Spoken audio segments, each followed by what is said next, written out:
kamati kuu imefanya maamuzi mengine yafuatayo.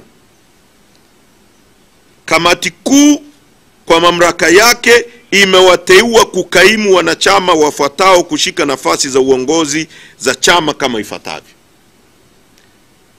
Tunaenda mahakamani ku contest, lakini tumefanya uamuzi wa kuwakaimisha hawa viongozi waliokuwa kwenye nafasi hizi waendelee sasa, kwa sababu kamati kuu ina mamlaka hayo kama chombo cha kiutendaji cha baraza kuu kuwakaimisha kwa kipindi cha mwaka mmoja wafanye hiyo kazi. Kwa hiyo tumemteua ndugu John Mnyika kuwa kaimu katibu mkuu wa chama chetu, ndugu Mheshimiwa Amani Gorugwa kuwa kaimu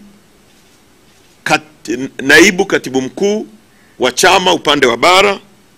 Tumemteua Mheshimiwa Wakili Ali Ibrahim Juma kuwa kaimu naibu katibu mkuu wa chama kwa upande wa Zanzibar.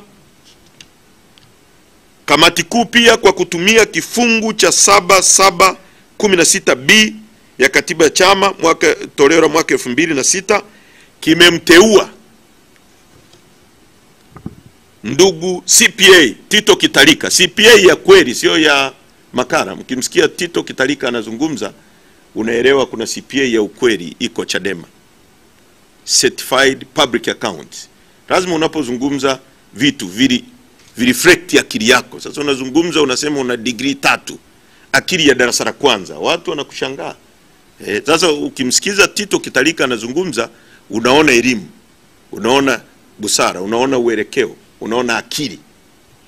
Sasa CPA Tito Kitalika tumemteua kuwa mkurugenzi wetu wa fedha na uchumi, ndugu John Kitoka kuwa mkurugenzi wa mambo ya nchi za nje na diaspora, Bi Brenda Rupia kuwa mkurugenzi wa mawasiliano na uenezi, wakili Gaston Shundo Garubindi kuwa mkurugenzi wetu wa sheria na haki za binadamu, ndugu Rems Kasanda kuwa kaimu mkurugenzi wa digitali na ubunifu. Aidha, kamati kuu katika kutafakari kwa kina imeazimia kuwa itaita baraza kuu la chama ndani ya siku 60 kuanzia tarehe taarifa hii inapotolewa kukamilisha kujaza nafasi za wajumbe wa bodi ya wadhamini kwa mujibu wa ibara ya 8.2 ya katiba ya chama toleo la mwaka 2016 na 2006 na katiba ya chama ya 2006 toleo la mwaka 2019, kusikiliza rufaa na kukamilisha mchakato wa uamuzi wa wajumbe 8 wa kamati kuu ya chama, kutafakari barua ya msajili.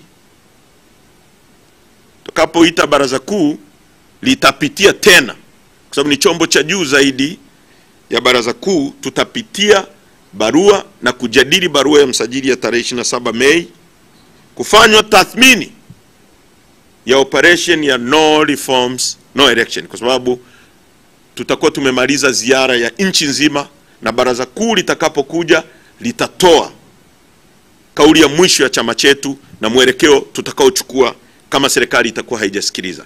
Kwa ndani ya siku 60 tutaita kamati kuu, baraza kuu